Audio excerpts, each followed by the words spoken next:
Apresentamos o podcast Entendendo a Obsessão, com nosso querido amigo e palestrante Guaraci Silveira. Bons estudos! Olá, meus amigos e minhas amigas. Nós estamos estudando o Entendendo a Obsessão. Esse é o nosso estudo de número 31. Já estamos quase encerrando esse estudo. Tá? Nós estamos falando sobre mediunidade, mediunidade de fascinação. Então, o Francisco Cândido Xavier, numa entrevista a Geraldo Lemos Neto, em outubro de 1991, relatando a experiência pessoal que teve no passado, ilustra esse tema, dessas provocações, de efeitos sensitivos nos ambientes. Ele fala o seguinte, desta vez não só ouvimos o barulho característico da labirintite, como também registramos a voz nítida dos espíritos inimigos da causa espírita cristã, perturbando-nos a tranquilidade interior. Essa presença de espíritos infelizes, desde então, tem sido uma constante. Ouvimos-lhe diariamente os ataques à mensagem cristã e à doutrina espírita, as sugestões desagradáveis, induções ao desequilíbrio, aos sarcasmos em relação aos episódios por nós vividos no decorrer dessa existência, as alusões ferinas às ocorrências menos dignas do nosso círculo de amizades, tudo isso de forma tal que nos sentimos tolhidos na liberdade de pensar. Nossos espíritos amigos classificam esse tipo de atuação como sendo pensamentos sonorizados dos obsessores em nós mesmos. Olha só, a gente cria uma sonorização em nós e vai em função daquela sonorização. E isso gerado pelos espíritos obsessores. Dr. Bezerra de Menezes nos recomendou muita calma em relação ao assunto, incentivando-os, inclusive, a conversar com estes irmãos infelizes pelo pensamento, mostrando-lhes o ângulo de visão que nos é próprio e rogando-lhes paciência e compreensão para as nossas atividades mediúnicas. Você vê que nem o Francisco Xavier esteve isento disso. Chico Xavier teve suas dificuldades no exercício da sua mediunidade, porque esses espíritos costumam botar uma sonorização em nós e a gente fica preso a essa sonoridade. Olha, minha gente, quanta coisa que podemos resolver com o conhecimento do estudo sobre obsessão. Espero que esse estudo, Entendendo a Obsessão, traga para você informações preciosas. Mas é bom que você também leia no livro Perispírito, de Zalmino Zimmermann, no capítulo 14, que vai falar sobre perispírito e obsessão.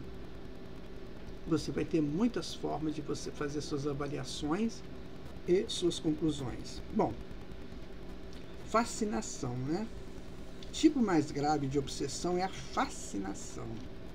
É basicamente uma ilusão produzida na mente do paciente pela ação direta do agente obsessor. Utilizando técnicas telepáticas e, em casos mais graves, hipnóticas, o obsessor passa a dominar o pensamento da vítima com sugestões de grandeza que, agasalhadas pelo seu orgulho, podem levá-la até a própria desestabilização psíquica. Aquele negócio, você é o melhor, ninguém é superior a você, essas coisas que a gente ouve por aí. Vocês viram, gente, que quando o Chico falou, que tem pessoas, tem espíritos que tentam falar mal da doutrina espírita, do evangelho, querendo induzir as pessoas a não acreditar muito. Isso está acontecendo hoje assim abertamente. Muitos irmãos e irmãs desavisados aí estão declarando isso, fora cristianismo. O Brasil é um estado laico. É um estado laico, mas é de Deus. Isso eles não completam, É laico, mas como se justifica a natureza? Como se justifica a dinâmica da vida? Ele é laico no sentido de não ter uma religião única, mas ele é de Deus. Eu escuto muito isso aí. O Brasil é laico, Ok, não tem uma religião predominante. Se bem que tem, né? Mas não é praxe isso. Mas ele é de Deus. Não tem nada que não seja de Deus. Essas criaturas precisam saber disso. Porque eles também são de Deus. Estão sob a vontade suprema do Criador, que nos muda de lugar a hora que Ele quiser. Então, cuidado, porque às vezes a gente está muito bem estabelecido num posto e falando essas coisas. Daqui a pouco a gente perde esse posto. Muito cuidado, gente. Isso aí é um tipo de fascinação, é orgulho, né? Grandeza. Eu posso falar isso porque eu sou essa pessoa. Você não é nada ainda, meu irmão, minha irmã. Você não sabe quase nada. Nada. Você só sabe mesmo é levar comida à boca. O resto você está no profundo aprendizado. Vamos com calma, sabe? Coloque-se no seu lugar, como eu tenho que colocar no meu. Nós somos espíritos em evolução, muito ainda simplórios. Muito cuidado, tá? No exercício mediúnico, Kardec analisou de perto a fascinação na mediunidade e deixou balizas tão seguras a respeito que século e meio depois permanecem intocáveis. O médium fascinado, ensina o codificador, não acredita que o esteja enganando. O espírito tem a arte de lhe inspirar confiança cega, que o impede de ver o embuste e de compreender o absurdo do que escreve, ainda quando esse absurdo salte aos olhos de toda a gente. A ilusão pode mesmo ir até o ponto de o fazer achar sublime a sua linguagem mais ridícula. A gente vê isso, gente, nos dias atuais. Pessoas falando bobagens, né? E acham que estão falando certinho. E estão fazendo propostas maravilhosas, quando eles mesmos não conseguem perceber o absurdo das suas propostas, porque estão fascinados. Tem espíritos ali falando, não, é isso mesmo, e eles vão. É preciso ter muito bom senso, sabe? Precisa analisar muito, é preciso colocar o amor divino, a sabedoria divina em tudo aquilo que a gente fizer. Eu não tenho a sabedoria divina e nem o amor divino, como provavelmente quase ninguém tem. Mas a gente tem que perseguir esse objetivo, para não cometermos enganos, né? Os efeitos tristes de tal atuação podem comprometer-se seriamente o futuro do médium. Efetivamente, como ensina Kardec, graças à ilusão que dela decorre, o espírito conduz o indivíduo de quem ele chegou a apoderar-se, como faria com um cego, e pode levá-lo a aceitar as doutrinas mais estranhas, as teorias mais falsas, como se fosse a única expressão da verdade. Ainda mais, pode levá-lo a situações ridículas, comprometedoras e até perigosas. Essa pessoa começa a falar um monte de coisa errada e ele pode ser interpelado, né? E pode até ser agredido. Cuidado, gente, na hora que você tiver com a palavra. Cuidado, porque para você não se tornar escravo dela. Ela tem que ser sua escrava. Então você tem que traduzir bem a sua palavra, porque se você falar uma coisa errada, você fica escravo dela. Que ela pode te pegar.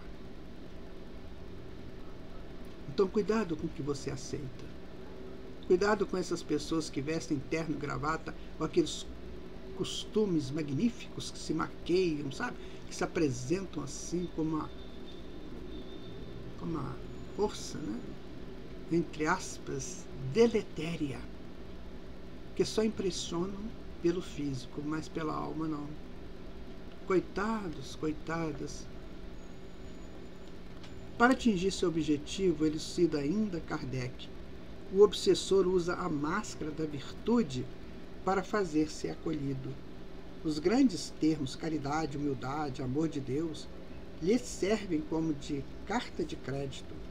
Porém, através de tudo isso, deixa passar sinais de inferioridade que só o fascinado é incapaz de perceber. Por isso mesmo é que o fascinador mais teme são as pessoas que veem claro. Daí o consistir a sua tática, quase sempre é inspirar o seu intérprete o afastamento de quem quer que ele possa abrir os olhos. Então a pessoa que é uma pessoa inteligente, culta, né, perspicaz, não entra nisso. Ele vai direitinho, ele sabe até... Às vezes ele está escutando uma aberração, mas ele sabe que é uma aberração. Então ele se protege. Não vou dar crédito para isso.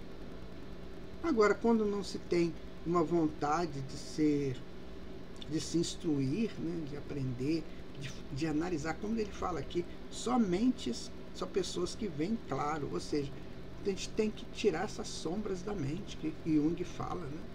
Tirar essas sombras da mente para a gente ver claro o que é a realidade. Não é porque o Chico da Silva falou que eu vou acreditar, não. Sei lá quem é essa pessoa. Então eu tenho que analisar o emissor. Quem que ele está falando? Quem é essa pessoa?